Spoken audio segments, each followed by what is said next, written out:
Hello friends, இன்றைக்கி நம்ம வீட்லேயே ஜாம் பண்ண போகிறோம்.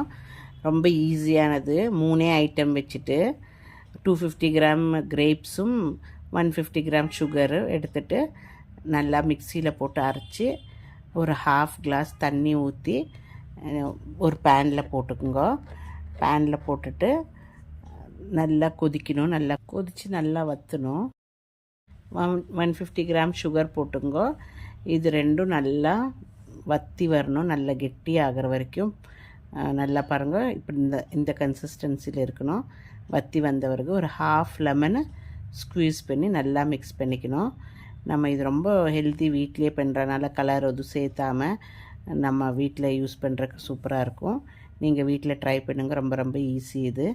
அப்புறம் இது நல்லா மிக்ஸ் பண்ணிவிட்டு ஒரு கண்டெய்னரில் கிளாஸ் பாட்டிலில் போட்டு வச்சிட்டிங்கன்னா, கிளாஸ் பாட்டிலில் போட்டு வச்சு ஃப்ரிட்ஜில் வச்சிட்டிங்கன்னா 1 மந்த் வரைக்கும் இருக்கும்.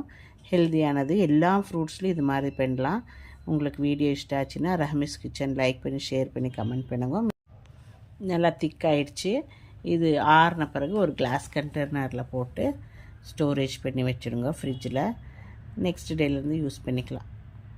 பாருங்கள் எவ்வளோ அழகாக இருக்குது பார்க்குறக்கே. கலரெல்லாம் பாருங்கள் எவ்வளோ சூப்பராக இருக்குது.